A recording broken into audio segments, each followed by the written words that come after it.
Good evening and welcome to the 7th annual Wisconsin Innovation Awards. My name is Denise Thomas, the Effective Communication Coach, and I'll be serving as your MC this evening live from Milwaukee, Wisconsin. We are absolutely thrilled to have each of you joining us this evening from wherever you may be.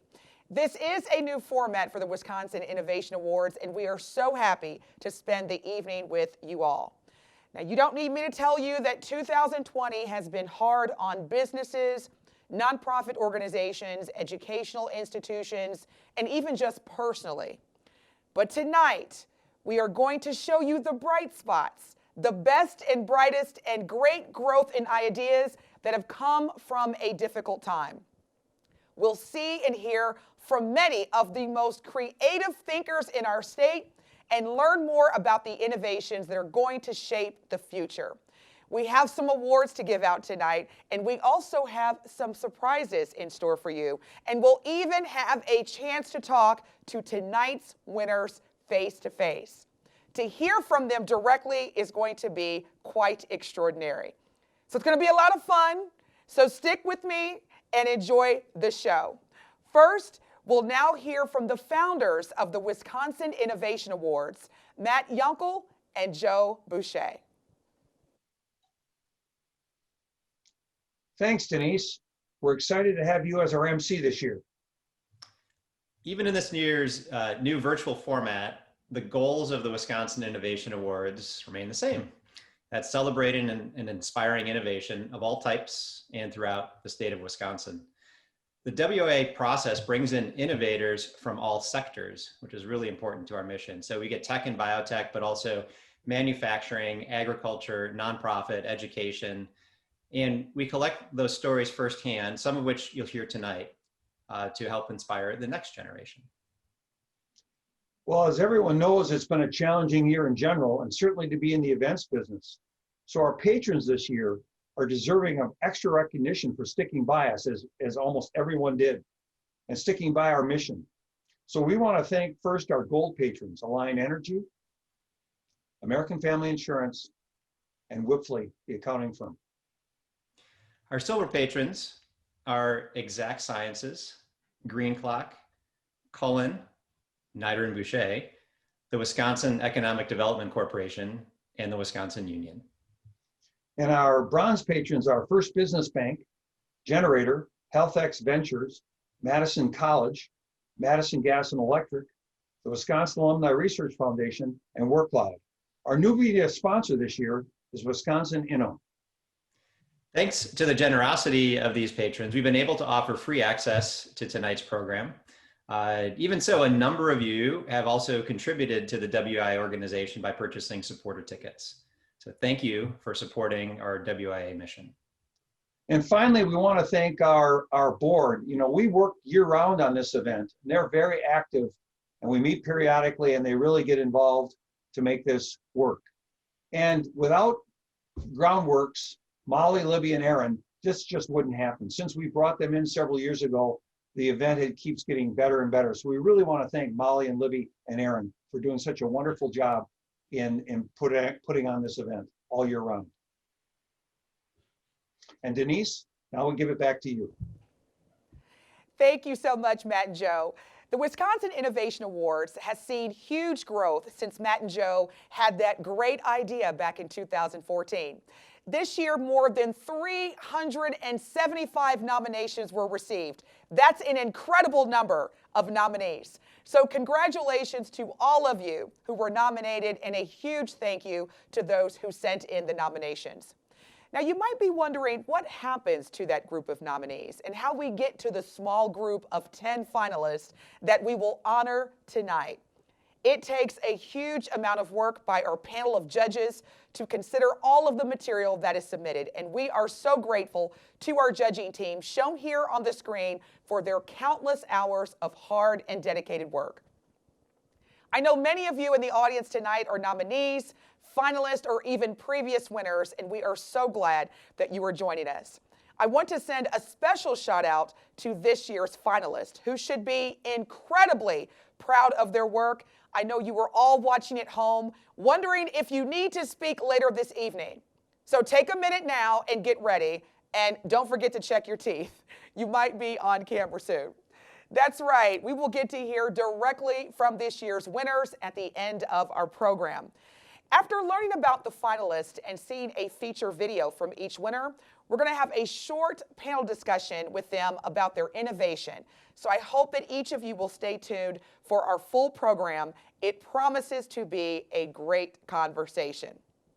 All right, let's get to the fun part. We'll have 3 sets of finalist videos tonight, and we'll announce winners throughout the evening. Let's take a look at our first group of finalists.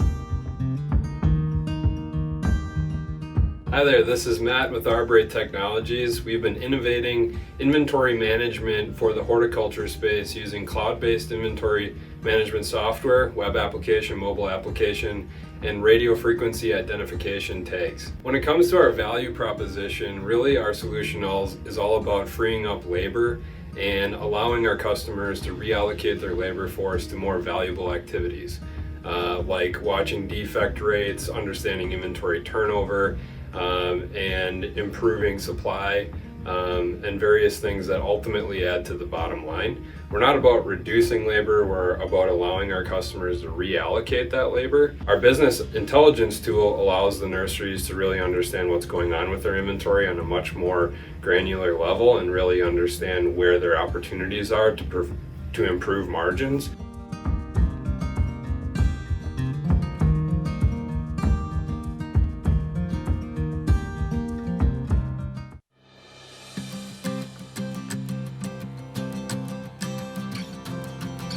My innovation is Super DFM Honeybee. It is the world's first probiotic for honeybees. Honeybees are super important for food production as well as food security. Unfortunately, the health of the honeybees is in decline due to pathogens and poor nutrition. Being both a scientist working in animal probiotics research as well as a beekeeper, I was inspired when I read a 2007 metagenomics study on colony collapse disorder. That publication showed that honeybees had decreased levels of lactobacillus and bifidobacterium. Those are beneficial microbes present in the gut of the honeybee. Now, decreased levels of good bacteria in bees made sense to me. Lactobacillus, bacillus, and as well as bifidobacterium, they're all probiotic bacteria. They're good bacteria that help digestion, deter pathogens, stimulate immunity, reduce inflammation, and promote longevity. That's phenomenal. But there was no probiotics for honeybees.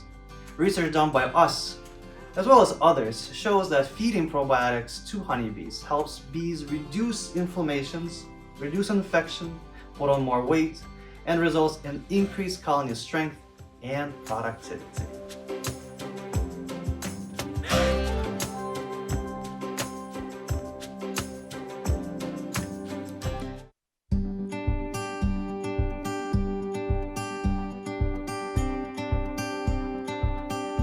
My name is Andrew Heft. I'm the CEO and founder at Pinpoint Software. What our business does is it helps the supermarket, larger retail industry, and the healthcare industry with really 2 things. The first is expiration date management, trying to proactively prevent expired food and ensure quality customer experiences.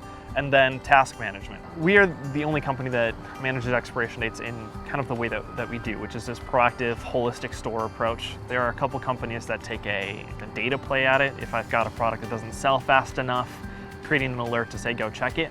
We know that a driving factor of food waste in grocery stores is not just you don't sell enough of it, it's I didn't rotate it, so the product is aging and expiring on the back of the shelf. Or I sold enough of it, but I over-ordered, so I have too much inventory on the shelf, so some of it's going to go to waste.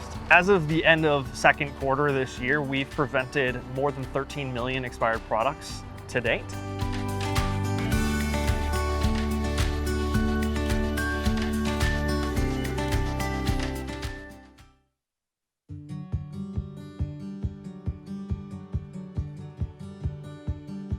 We provide free quality books to children all over the greater Dane County area. We've given out or provided 150,000 free books. since our inception in 2013. We are always striving to help build home libraries for children and families, to provide quality books to educators, and to always help inspire a love of reading. Last year we launched our Big Red Reading Bus, so now we are able to take all of our books out on the road to children at schools, community partners, public events, to where they live. We're literally taking the books and meeting kids where they're at. And that way we're able to provide them with a wide array of choices, of different things that they're interested in. They're able to board the bus and really see all of the different opportunities and books that are available for them to select and take home and read.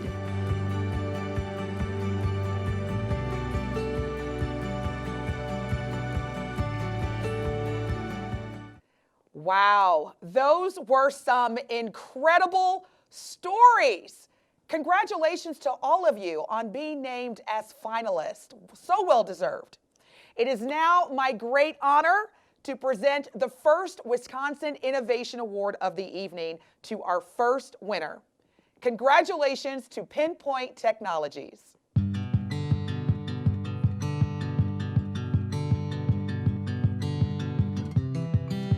My name is Andrew Heft. I'm the CEO and founder at Pinpoint Software. What our business does is it helps the supermarket, larger retail industry, and the healthcare industry with really two things. The first is expiration date management, trying to proactively prevent expired food and ensure quality customer experiences. And then task management, so any sort of recurring process that a business has, like a cleaning checklist for the day, so important during COVID, or a monthly, quarterly audit, helping automate those on handhelds with built-in reporting. The most innovative piece of Pinpoint is that we've completely flipped the way grocers and healthcare managers expiration dates to truly prevent expired inventory and losses. I built the company around experience working in supermarkets, and I worked for Festival Foods when I was in high school and into college, and recognized that there's a growing pain around expired food. So we are the industry's first and definitely best way of handling expiration dates, but not just in a way for quality control for the shopper. It's meant to prevent expired food.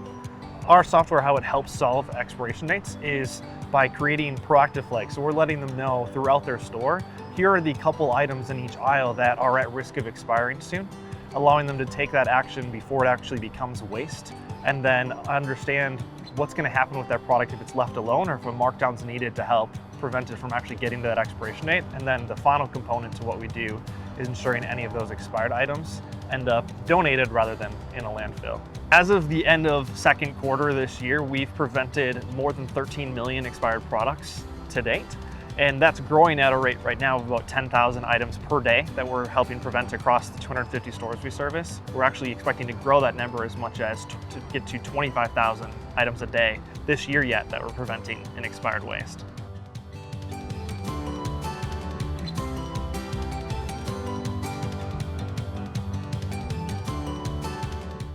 Congratulations again to Pinpoint. And while we wish we could hand you a beautiful trophy in person, you will receive it in the mail soon, and I hope that you will display it so proudly. Now, you probably noticed that when you signed up to attend tonight and bought your ticket was free. And I hope that was a very nice surprise for each of you. That was made possible by our generous sponsors, and we are so grateful to all of them.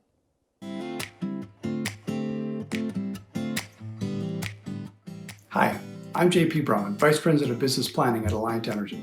We are a proud sponsor of the Wisconsin Innovation Awards to celebrate the development of groundbreaking and innovative ideas.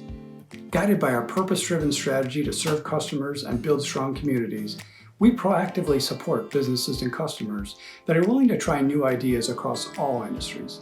We share many of the same values and characteristics as the businesses that are being recognized and honored today. In fact, the word innovate is a big part of one of our corporate values. Think beyond, be bold. We create and embrace change, innovate beyond current practices, and use our curiosity to find new solutions to old problems. We're committed to supporting innovative businesses all throughout Wisconsin. We also support the business leaders of the future, In the spring, we awarded 25 students with $1,000 innovation scholarships based on their essays, which identified a problem in their community and an innovative solution for it. Congrats to all the Wisconsin Innovation Award finalists and best of luck. I look forward to watching the success of your businesses moving forward. Today is a great opportunity to celebrate innovation in our fine state.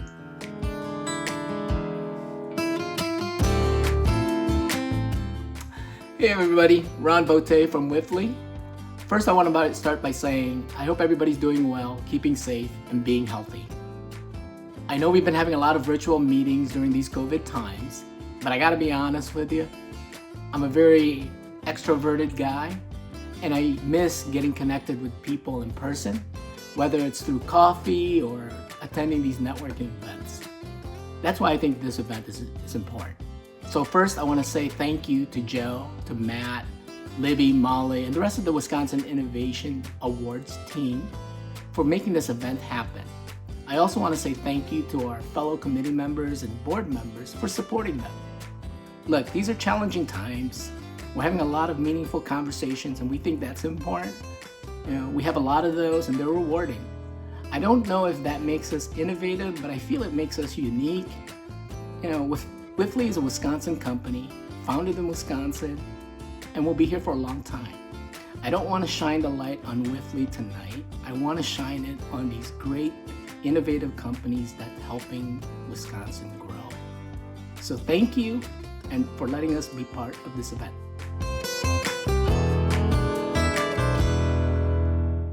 Thank you so much to Alliant Energy, American Family, and Whiffley for your continued support. It's great to hear more about your commitment to the community and the work that you do around Wisconsin. Now let's get back to handing out these light-up trophies, shall we? Let's take a look at our next set of distinguished finalists.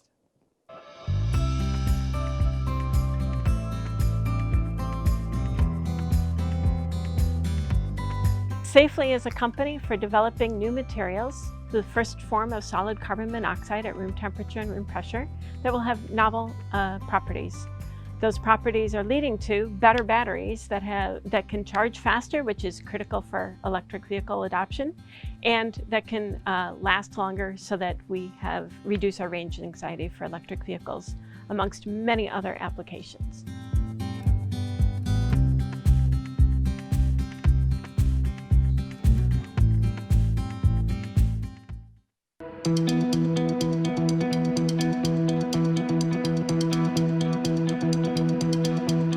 My name is Chamilat, founder and CEO of Say Lumen.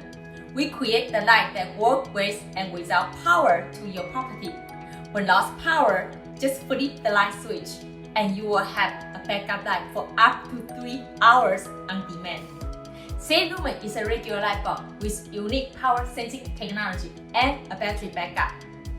We have a patent air gap design to protect the battery from the heat. Say Lumen has a self-charging battery that is replaceable, plus a battery test button. And it works with up to 12 other light bulbs on the same light switch. Use it every day.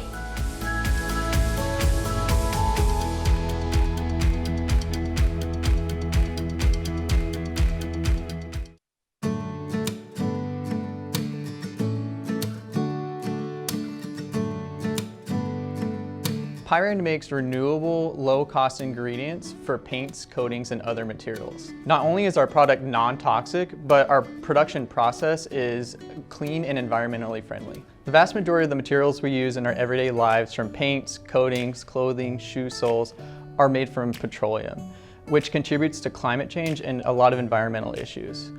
In addition to contributing to climate change, there's also certain types of molecules that are very difficult and costly to make from petroleum. This includes 5 carbon molecules. Oil is inherently abundant in even number molecules, 2, 4, 6, but there's a lack of 5 carbon molecules naturally in oil. Pyrene is the 5 carbon company. We utilize biomass resources such as wood chips and corn cobs, which are naturally abundant in the same 5 carbon molecules that is lacking in oil, to make these same materials at much lower cost than you can make it from petroleum and environmentally friendly.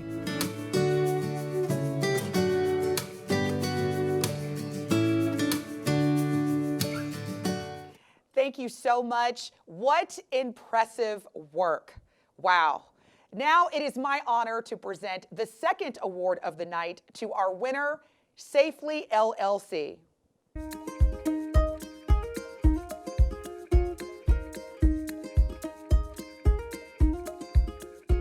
Hi, I'm Carol Hirschmugel. I'm CEO of Safely. And Safely is a company for developing new materials, the first form of solid carbon monoxide at room temperature and room pressure that will have novel properties. Those properties are leading to better batteries that can charge faster, which is critical for electric vehicle adoption, and that can last longer so that we reduce our range anxiety for electric vehicles, amongst many other applications. When we were doing this experiment, we were able to monitor in real time how it changed, and there were things that we observed that indicated that we had something very different than what was expected. It then took quite a bit of time for us to realize what it was exactly. This was a process through several scientists, both professors and students, worked together and identified that we had this solid form of carbon monoxide. And the amount of material you need to discover in that microscope is 1,000th the size of the end of your hair. It's tiny, it's a tiny amount of material. So the challenge then is, once you discover something at that small of a material, how on earth do you make it into enough material that you can even test it in a battery and further? So that's what we've been tackling. We've tackled how to make it into, we can now make a teaspoon of this material. But the next steps are to eventually make this into train cars full of material. So the problem we're solving right now is in batteries, it's very hard to charge them quickly. This is why we have to wait for an hour to turbocharge the batteries in your electric vehicles right now. With our material, you'll be able to charge in 6 minutes.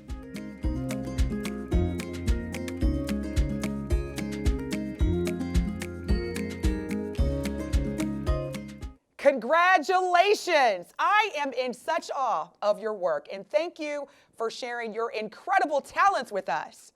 Now, we have one more set of finalists to learn about, but we have more excitement in store. Take a look at the great talent in this next group.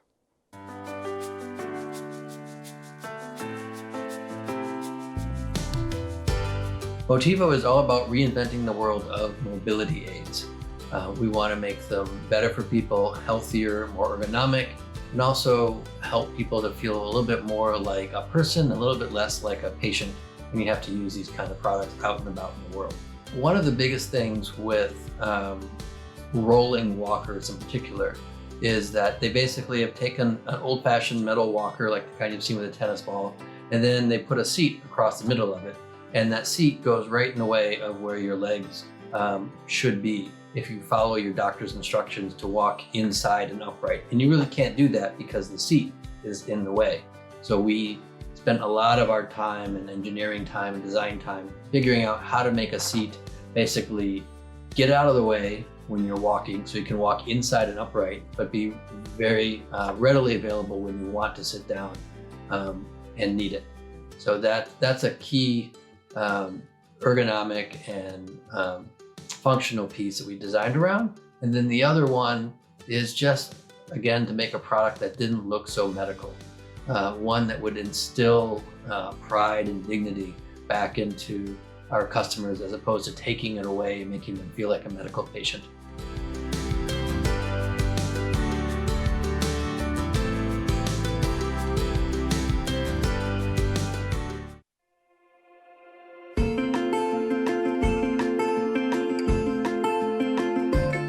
We are a Madison-based medical device company that is developing a next-generation fluorescence-guided surgery platform. Fluorescence-guided surgery is a rapidly growing field that allows surgeons to see tissue function and type in real time during surgery through the use of targeted fluorescent dyes. It doesn't require turning off the operating room lights and provides a high-resolution and highly sensitive image to the surgeon without interrupting any of those workflows.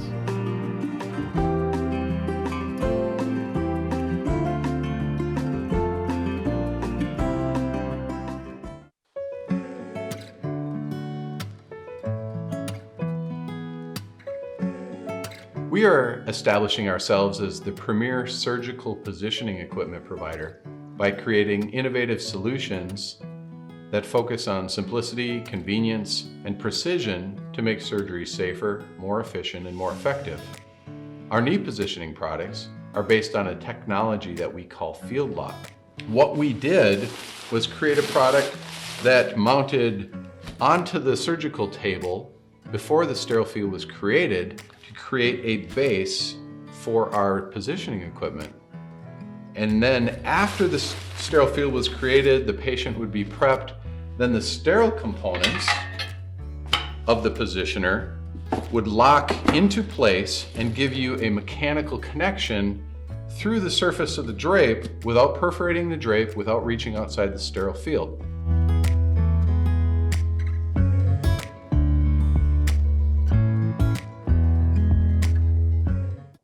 Isn't this amazing? There are just like so many great ideas, diverse approaches, and new collaborations on display tonight. I hope each of you are feeling just as inspired as I am. This is just so incredible. Now, the winner of the third trophy and Wisconsin Innovation Award tonight is Loom Surgical.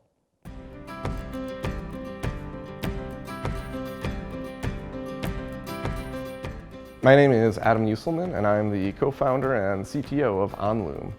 We are a Madison-based medical device company that is developing a next-generation fluorescence-guided surgery platform. Fluorescence-guided surgery is a rapidly growing field that allows surgeons to see tissue function and type in real time during surgery through the use of targeted fluorescent dyes. The ultimate goal of fluorescence-guided surgery is color-coded surgery, where critical tissue function and types are literally lit up to the surgeon and guiding their procedure. It allows surgeons to see the invisible and see things that they can't see with white light alone. The idea behind the technology came out of researchers who work in microscopy who have to work long hours in dark rooms in order to pick up very dim fluorescent signals. The co-founders helped develop a technology that allows for doing this kind of imaging in a well-lit working environment without compromising the sensitivity or image quality. And we've incorporated that technology into a clinical imaging platform suitable for use in an operating room. This high-resolution video of both the fluorescent and white light is shown in real time to the surgeon at very low latency, allowing them to work in the surgical field without interruption. A medical device like ours is pretty complex that requires a lot of expertise in electrical engineering, mechanical design, regulatory experience, and imaging science that it's a lot of different expertise to pull together. And we've been extremely lucky to pull together a great team of folks that are experts in those spaces that have allowed us to grow the company to where it is today.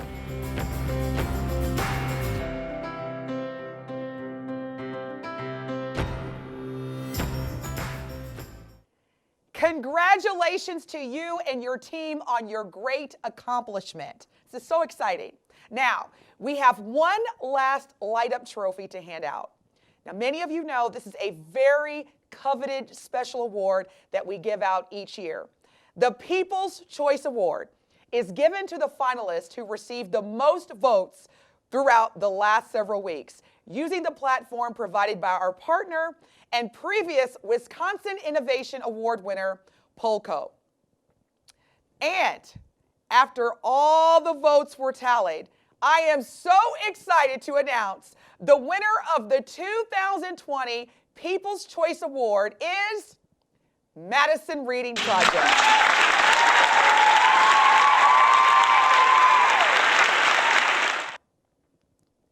Congratulations! This is so incredible. But guess what? We are not done yet. I know I promised you some surprises and some new things this year. And of course, it's new that many of you are probably watching in your pajamas or drinking a beverage that you got from your kitchen rather than our happy hour. But there's even more new stuff this year. Now, we realize that many of us have had our worlds turned upside down in 2020, and nothing has gone as planned. But with great challenges comes great innovation, and we have seen some of the most remarkable work be done to combat the COVID crisis right here in Wisconsin. We decided that we cannot talk about innovation without calling out those who have pivoted, invented, reimagined, and rededicated during this global crisis. So please enjoy these glimpses of the great work happening all around us. There's no question that COVID-19 has created enormous challenge and adversity in our state and around the world. But it has also shown the grit, creativity, and innovative spirit that makes Wisconsin businesses and nonprofits great. There are hundreds, if not thousands, of organizations around Wisconsin who have risen to this challenge. Companies adjusted to manufacturing testing supplies, personal protective equipment, and other products to keep our communities safe. Wisconsin nonprofits have supported their communities, provided financial education for business owners, and helped thousands navigate the federal assistance programs to keep their employees working and their lights on. We have seen so many businesses step forward and contribute to the testing efforts, devote themselves to vaccine research, and find innovative ways to track and contain the spread of the virus. Whether your part in responding to COVID has been to pivot your business model, expand the reach of your nonprofit, or support your community with shopping small and supporting local businesses, thank you. It's truly remarkable to see Wisconsin come together, and we are honored to celebrate the innovations that make us all stronger.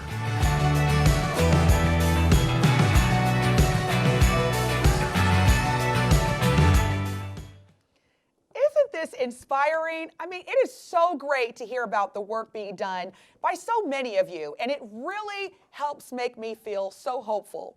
And when we finally do get back to business as usual, it will be because of the work that so many of you are doing that are tuning in tonight. So thank you for that.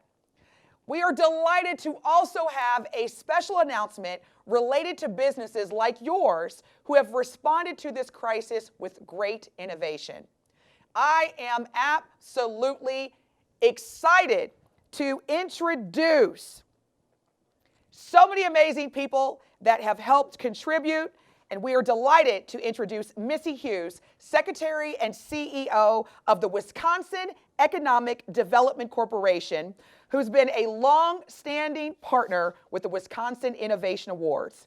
She has a few words to share with us about an exciting competition currently in market, known as We're All Innovating, which leverages $3 million of CARES funding, $3 million of CARES funding. It is intended to support startups and small businesses with awards for developing or using technology and innovating with their business operations to respond to COVID. Let's take a look. I want to thank everybody who's here today supporting the Wisconsin Innovation Awards. And I especially want to thank those of you that are sharing your innovation ideas. It helps Wisconsin's culture of innovation thrive and advance, especially during this unprecedented time. You know, every day we're working and innovating in this current atmosphere, whether it's pivoting to online learning and working or making PPE or finding new ways to sell things. We've seen small businesses that have new ways of dining and shopping, precision machining shops that are making parts for ventilators, and even startups that are thinking about how do we make telemedicine work better. At Wisconsin Economic Development Corporation, in conjunction with the Wisconsin Tech Council, we are supporting the We're All Innovating competition, which is a way to use CARES Act dollars to support and celebrate those of us that are coming forward with creative ideas. So just like the Innovation Awards, we're celebrating Wisconsin's culture of innovation by recognizing ingenuity, passion, perseverance, and supporting those and telling those folks that as the state, we've got your back. So with this competition, we're going to be awarding approximately 195 businesses with up to $68,000 in support to take their idea further. So I just really want to thank you again. Congratulations. Please visit wisconsininnovates.com to share your innovative idea. And even more so, we're looking for judges to help look at these ideas. So if you're interested in doing that, go to wisconsininnovates.com. Thank you again for celebrating and supporting Wisconsin's dynamic culture of innovating.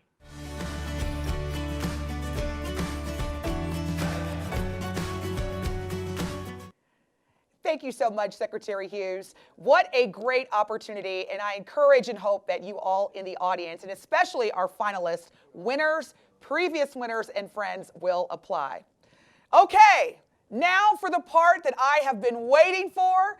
This year, we get to hear directly from the winners themselves on how they came up with these incredible innovations. And I hope that all have been able to let that win sink in. I know you're ready to share your thoughts with us, so let's move over to our panel and hear from the minds behind the incredible innovations. Hello, everyone. How are you? Congratulations. So here's what we're going to do. We're going to have a conversation. People don't want to hear me. They want to tap into your incredible minds. And so we're going to skip the formalities of who you are because we all know that you're incredible, amazing innovators. So can we just get right into the conversation? Does that work for everybody? All right. So first, I want to just quickly, just for the purpose of introducing, we have Andrew Heft from Pinpoint Software. Andrew, wave, you're a winner. Look excited. There we go. Winner Andrew. Then we also have Carol Hirschbugel from Safely. Congratulations. We also have Adam Uselman from Loom Surgical. Awesome. And last but most certainly not least, we have Rowan Childs from the Madison Reading Project. Congratulations again. Rowan, how are you? I'm great, thank you. You know what I wanted to say, just for the purpose of this being a Zoom live meet? I wanted to say you're on mute. How many times have we heard that this week? You're on mute. So I wanted to ask you again, congratulations. Why is Wisconsin? There's so much great things about the state of Wisconsin, but in particular, as it relates to innovation, why is Wisconsin where you have built your company? Absolutely. I live in Wisconsin, and so this is where I was looking at trying to figure out how to solve one of the problems, which is around children and literacy, and helping us raise the literacy rates of so many children in our area. So it's not just a Wisconsin problem, it's something national, but at the same time, as we've slowly found what some of the problems are, how we can help the Wisconsin communities, whether that's individuals, businesses, foundations that have helped us figure out a way to solve some of those literacy problems, whether it's through business advice, fundraising, volunteering. We just wouldn't be where we're at today without everyone participating in it. So we started very small, and we're still a small company or nonprofit, but we're thrilled to have so many Wisconsiners help out and pitch in. Don't you just love Wisconsinites? We're such a great community. So thank you for sharing that, Rowan. Now, in the spirit of live television, imagine this. So what I'm going to ask is, we want every one of our incredible winners' voices to be heard. And of course, we had a little bit of an audio opportunity. So Andrew and Carol, I know you already appreciate technology and innovation. So I'm going to ask you to innovatively just share with us your comments that you shared before. So I'll tell you what I'm going to do. For the purpose of entertaining, people are on their couches cheering for each of you, enjoying their beverage. Let me ask you again, where were you when you first realized that the idea for your innovation was a good one? So just think of this as a rerun of your favorite episode. Where were you when you first realized that the idea for your innovation was a good one, and what made you think it would actually work? And then Andrew, we're going to come to you next after we hear from Adam and Carol. And Carol, you can go first. Again. Okay, I was on mute. Okay, great. So where was I when I discovered that this was a new innovation or something that would work? Yes. Well, We, the long story, but we identified that we had a patent for a new material and that we had to figure out what it was that would bring this as a product to market. And we identified that batteries could be that path to market. And so we made our first batteries, and when we saw how they worked and what they delivered for the market and knew what the market was looking for, we put those two pieces together, and lo and behold, we had our minimum viable product that suggested that we would be able to deliver the faster charging and longer distance driving that electric vehicles are pining for. And Carol, delivered you did. Awesome, awesome, awesome. Thank you so much for sharing again. Now, Adam, back to you, sir. Wanted to ask you, and I'm going to, just for the purpose of keeping this lively and innovative, I'm going to ask you, other than money, which we all know is hard to come by, what problem did you have to overcome in particular this year? Oh boy. Carol's like, I wanted that question. Yeah, so in general, one of the difficult things in a small company is wearing so many different hats and prioritizing time and energy. And in particular this year was that was also a challenge because despite being in the midst of COVID, we actually worked with a partner to start off a phase 1 clinical trial. So I and one of the Loom colleagues, Christy, traveled in California much of the summer, and through COVID, through trying to be safe and non exposed to COVID amidst tons of travel. That was a big challenge, and then doing time management on top of that of so many different tasks. But it was well worth it because we've got a great clinical trial initiated with a great partner, Loom Biosciences out of San Diego, for nerve imaging, and it's been an exciting time. But and you are an Innovation Award winner on top of that. Awesome, awesome, awesome. Andrew, so by the powers vested in me, in addition to being a Wisconsin Innovation Award recipient, I hereby proclaim you as the most patient individual in a Zoom meeting on earth. You receive that as well. I'm going to work on the trophy. Don't expect too much. It may be paper, but just know that that is part of your resume now. We'll take it. Thank you again for being so patient. Wanted to ask, just in terms of your innovation and your company's innovation, what's next for you? So what do you hope to do or accomplish in the next year or two? And is there anything our audience can do to help you? Yeah, I think I mentioned it in the kind of intro video, there's two main industries we serve, right? One is grocery, and then the new space we're moving into is healthcare. Certainly with COVID, that industry's been hit very hard. So it's kind of shifted our timeline a little bit into 2021 for healthcare, but expecting a lot of great things there. For grocery, for us, it's a community business, right? Wisconsin's one of the best states in the country around grocery in these small businesses, these hometown-owned grocery, with our state association being one of the top 3 in the country. So we already work with a lot of the names that you shop at. For those that are watching, what I'd ask is, it is a community business. You expect a great quality from the grocers that you patron, and we've got a way to help. Reach out to them if you are familiar with them. If they're your neighbor, give them a shout. Say, hey, I saw a company on the Wisconsin Innovation Awards yesterday or last week. They help with expiration dates. They can probably help you out. Don't call them out. Don't tell them their yogurt was expired last time you shopped, but let them know that it might be a great way to help fight some food waste and save their shoppers a couple dollars. I love it. So ladies and gentlemen, you heard it straight from our very own Wisconsin Innovation Award recipient, Andrew. That is how we can help. Now, Rowan, you had shared with us why you built your company in Wisconsin and how your organization has grown. I would also like to ask you the same question. Where do you see or hope your company to be in the next year or two? And what are some ways, again, that the audience can help Madison Reading Project become even more impactful to our communities? Yeah, great questions.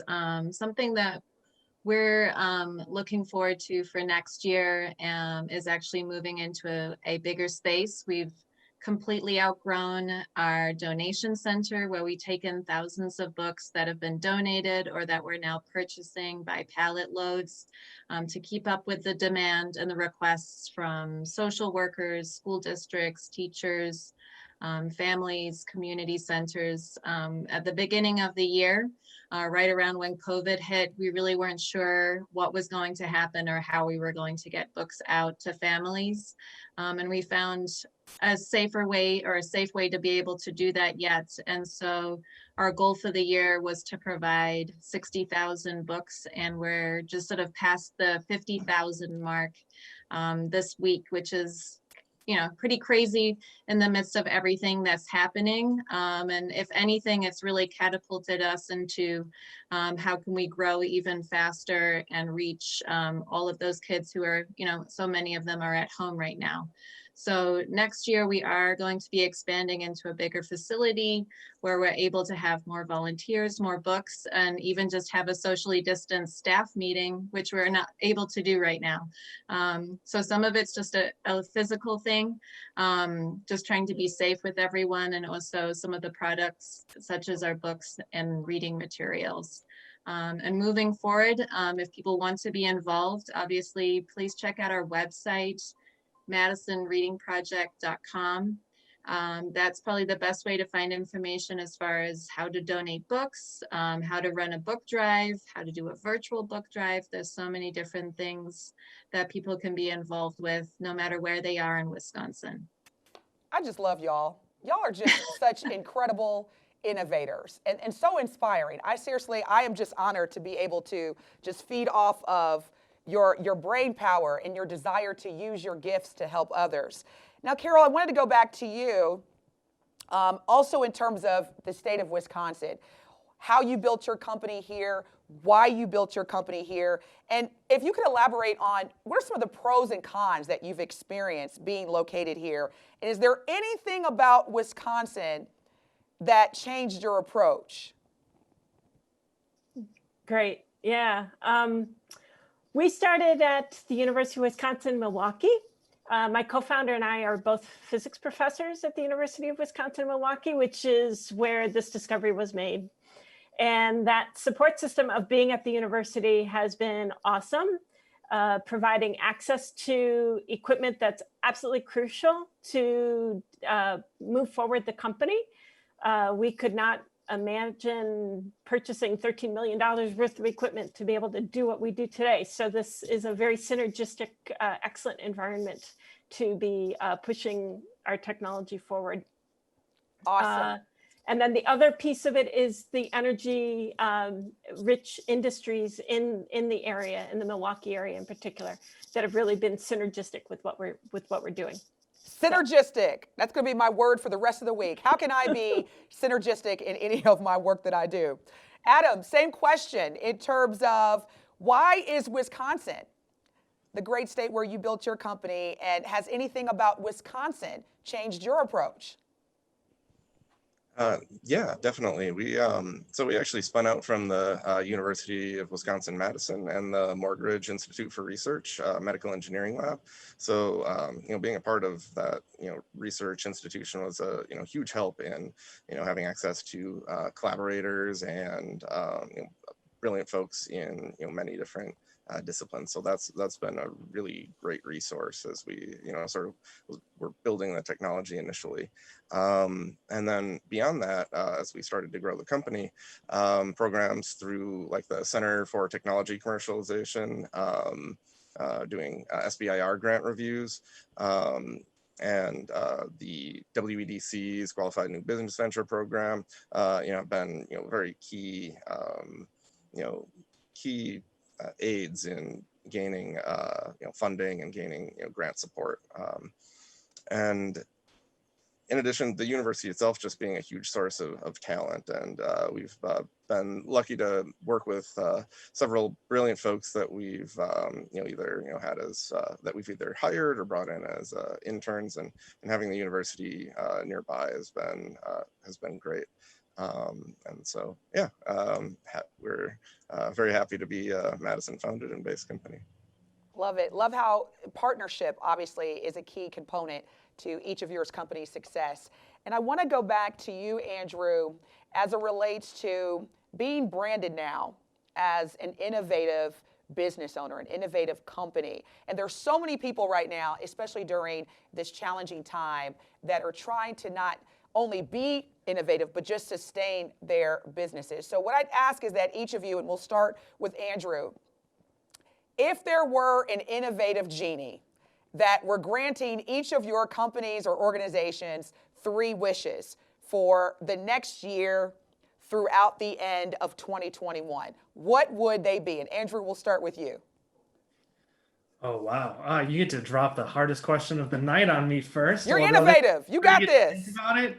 Nice. No, I think if you could figure out how we could, when I think about my industry, right? Retail in-person experiences were thriving. It was the talk of the industry, how we can create these personal connections in stores, and tech around how we can continue to do that in a COVID world, how we can get some of the value of retail shopping that we loved, going in person, talking with people, versus the online disconnect that we tend to feel when we're shopping. Read a product description, decide if I'm buying it, can't really talk to somebody unless I'm with one of a few companies, examples. So anything that can be done in the experience world in e-commerce, but also in stores, so we can keep that social distancing. I think it's going to be around to stay at least for 6-12 months still at this point. So we're not right out from the corner of being done with COVID, and there's a lot of products and stuff that can be done there. Awesome. I'm going to leave it at 1. I can't come up with 3 right now. I'm going to leave it at 1. That's because you're innovative. Got 3 other panelists. Andrew said, I don't need 3, I just need 1. That's why I'm the Innovative Award recipient. So Roran, give us 2 wishes that you need in terms of your innovative genie for this year and beyond. 2 wishes. Okay. I think for us, definitely, gosh, it is a good question to be put on the spot. With for us, it's definitely coming up with increased ways just to be able to get these books out to people. We did start out last year, we started with a bus, but I feel like there's always going to be new ways that we're constantly innovating to get materials to kids, whether that's to a school or to their home, things that we normally would never have to truly do, because we normally would be able to be out in the public visiting with lots of kids and their teachers and parents. So for us, that's definitely speeding up the way that we can get materials in our hands and to them directly. That would probably be a big one for us. And then secondly is, we always have people that want to be involved, and we're always having to come up, now we can't have 20, 30, 40 people come and help us at our donation center. So we're innovating now new ways for people to get involved, whether it's one person with something hands-on, or if it's 20 people that can come up with a way to volunteer themselves and their time and specialities. So part of being innovative is also heavily reliant upon our community, our volunteers. So I love that, Rowan. So let's make sure, as distinguished guests of tonight's award ceremony, that we also think about how we can give back and volunteer. So Carol, also, same question. I am the innovative genie. And so what are the things that you need from me? 2 or 3 wishes that you have as part of your innovative initiatives now and beyond the end of 2021? The biggest one is realizing our newest discovery and having it come to fruition as an even cheaper and better alternative to getting to our endpoint of a product that will deliver what we want for the customer. We've had some real big advances in the laboratory recently, and making them get all the way through the process and be realized would be phenomenal. I think we will see big changes to our batteries in the future with those innovations. I love it. Big changes. Big changes, always a part of innovation. Adam, your thoughts in terms of what do your 2 or 3 wishes look like for the next year? Yeah, that's a great question.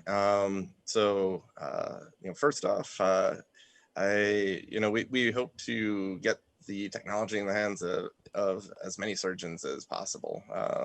And we're gearing up for commercialization, and we really like to have this be used in hospitals across the country to improve patient outcomes and improve fluorescence guided surgery. So that's a big one. And in addition, I hope that we continue to be as lucky as we have been in terms of finding brilliant, passionate people as we grow our team. We're planning to expand in the next several years in terms of hiring, and I hope we continue to find really good people to work with us. So yeah, if anybody in the audience, I was going to say, ladies and gentlemen, I feel that was an invitation. So reach out for those that are innovative minds looking to expand their career. Here you go. This is why I love live television. Now, one of the themes that I've noticed across each of you as you've shared with us your perspectives as it relates to how you came to this point is relationships and partnerships. So for our audience members, what have been some of your key strategies that you've demonstrated or utilized as it relates to meaningful partnerships for your company and organizations? And I will start with Rowan for this question. Yeah, partnerships is extremely important to what we do. So we have, from the very beginning, really looked at who did we want to partner with and reached out to a variety of different communities, whether that was community partners such as like a Boys and Girls Club, an after school program. And so that was something at the very beginning, just looking at where did we want to start versus just picking something at random. And slowly, as we have grown from working at one particular after school program to expanding to 10 or 20, now we have over 100 plus partnerships with all different kinds of organizations. Each one is still very important, and we want to make sure that it's also a mutual partnership so that one isn't doing all the work and it's beneficial to both sides. And we definitely want to make sure that the work that we're doing is still quality work for both sides as well, so that it's still a good fit. But it's been extremely important for us to be able to grow our reach, grow our work, and also get feedback from our partners after, we've been working together. Was it a good fit? What was this, were the services what you expected? Those are also extremely important. And with every new partner, we also obviously find out, many new things that we may not have known before. So we're always learning. Always learning. The innovation is always driven by continuous learning. I love it. Thank you for that, Rowan. Andrew, same question. The theme again for each of you as it relates to growing your businesses and being innovative, relationships, partnerships. What have been some of your company's key strategies at Pinpoint regarding relationships? Sure. First, I think I want to echo, what Adam said. The team is certainly partnership number one, right? That and the investors that we're fortunate to have, so many of which are right here in Wisconsin. One of the sponsors here tonight, Generators, where we got our start, and started as an idea in a grocery aisle when working in a grocery store. And I was a college kid when I built this business, right? So the funding, how to bring it to market, how to get investors, that's all know-how that came from that relationship and connection to the Generator community. And then for me, beyond that, there's an execution piece of what we do. Product has to get checked in order for it to get marked down or to pull off the shelf and donated if it's expired. And one of the key partnerships we had for years is a company that when a grocer says, we love what you do, but we're not quite sure we have the people in place. We're already so busy to execute what you do. They step up. So they put reps across the country in stores for us and execute the program on behalf of our grocers and do it with that customer mentality in mind, right? They're not afraid to take a break and go help a customer find a product, and having a partner that takes that level of care of our customers that they would expect their own team to do just helps our brand that much more. Love it. That's incredible. Partnerships, partnerships, partnerships. Carol, same question for you. What has been your key strategy in terms of building and sustaining key partnerships within your company? Great question. Partnerships both within the state of Wisconsin and beyond are critical to what we're doing.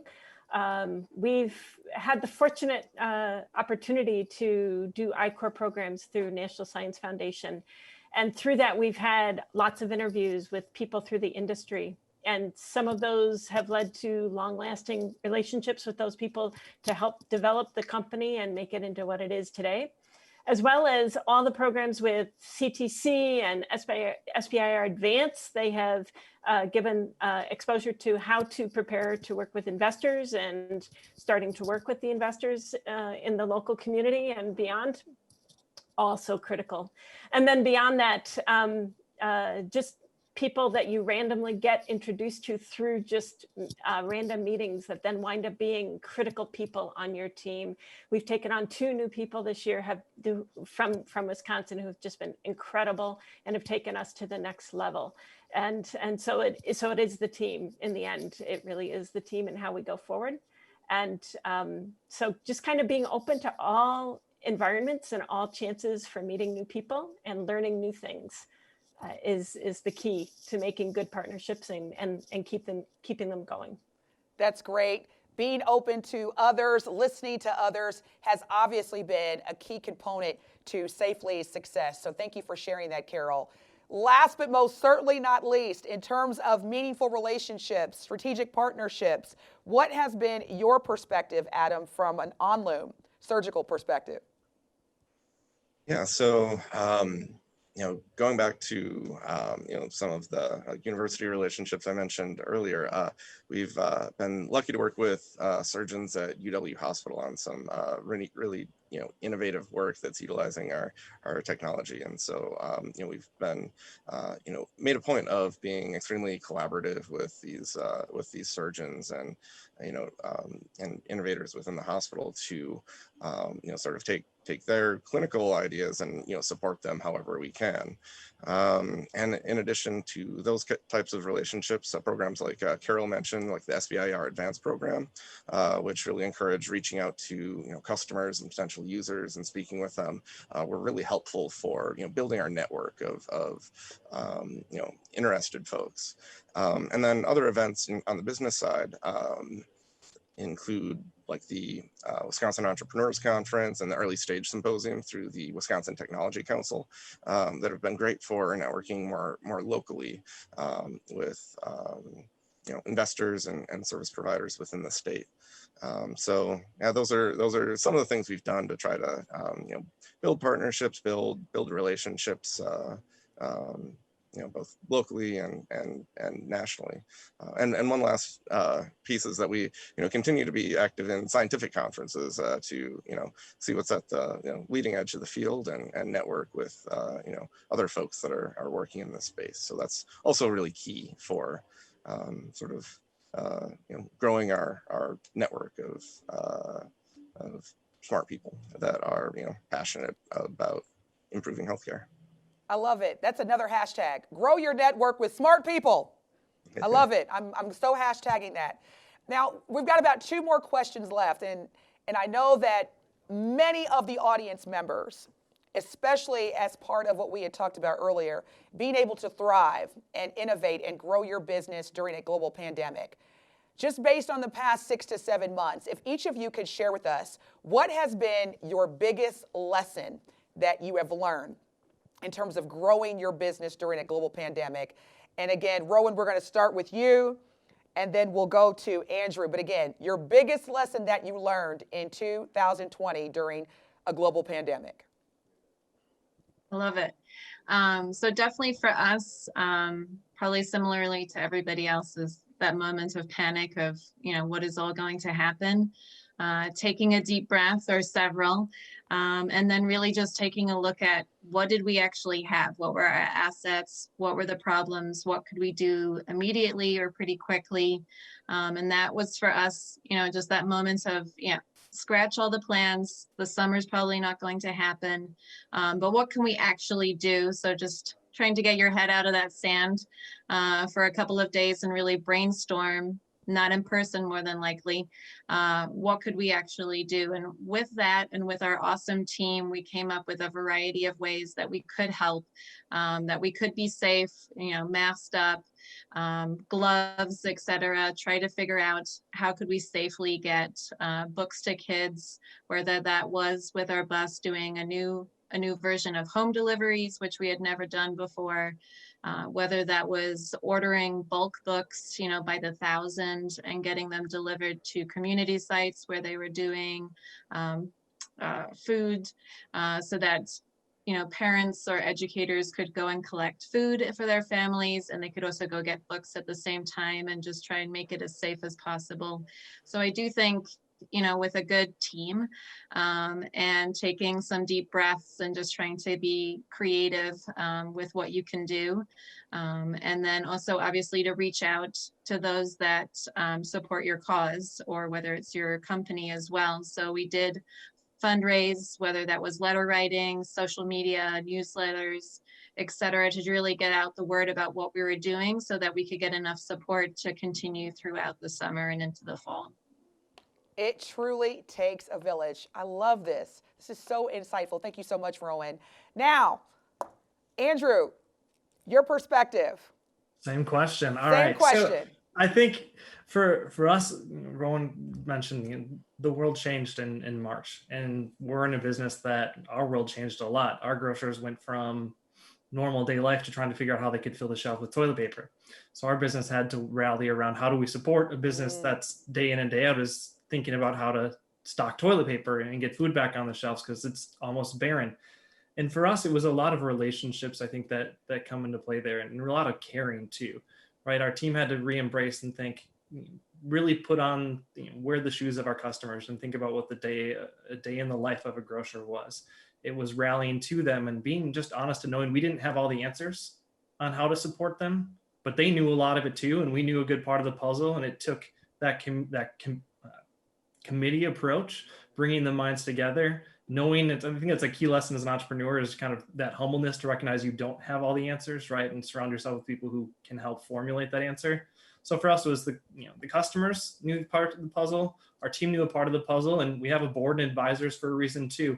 They work together. And so for us, we were able to focus first on how do we just keep the grocers we work with supported before focusing on now how do we recover the Q2 sales that tanked because of COVID. After that, it was now how do we adapt to how grocery world has changed and how it will change. E-commerce is bigger than ever and going to stay around as a much larger percentage of sales than it has in the past. How does that change our business? And so we've been able to formulate some new strategies around that as well. Incredible. Awesome. Thank you so much for that insight.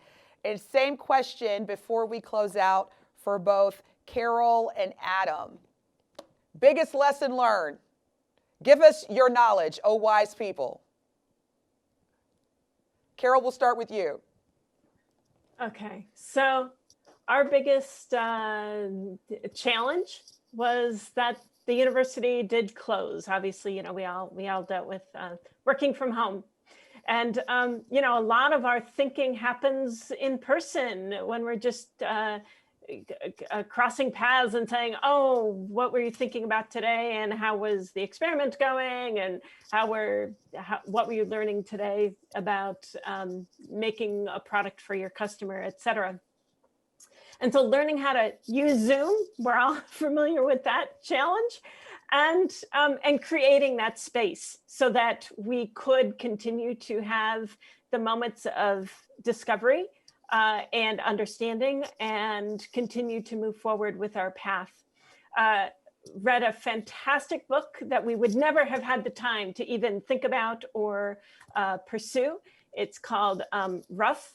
That's called Risk Upfront. And it helped us to really re-envision our whole path forward to addressing your risk upfront. It's so critical so that you figure out the things you don't know.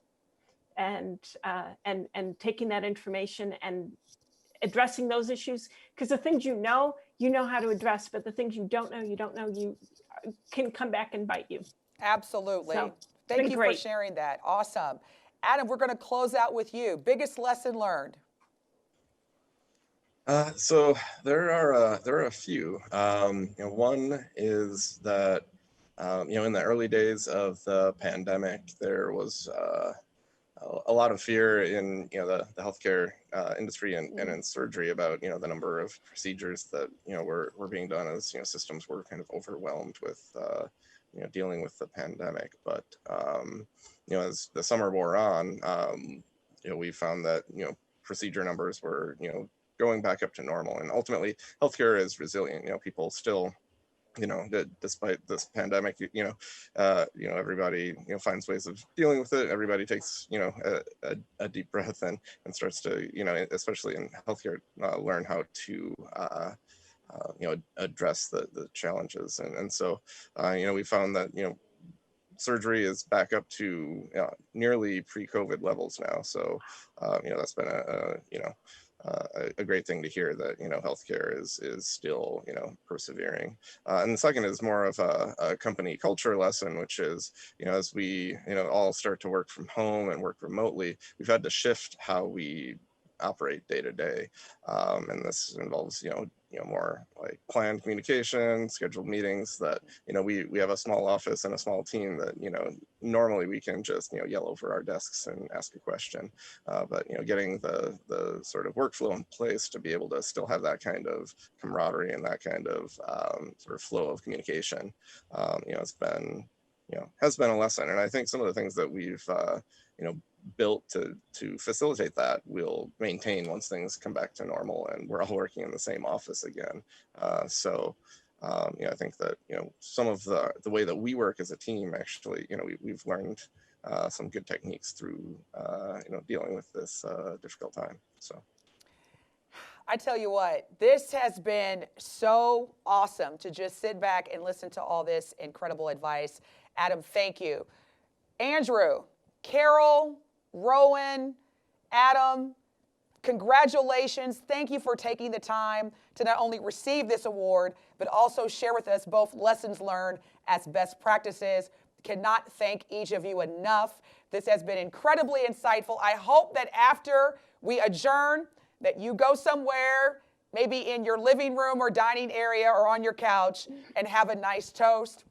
We also want to again thank our incredible sponsors for making the 2027th annual 2020 Wisconsin Innovation Awards a success. And for our incredible audience members out there, thank you also for making the time to be here from the comfort of your homes as well.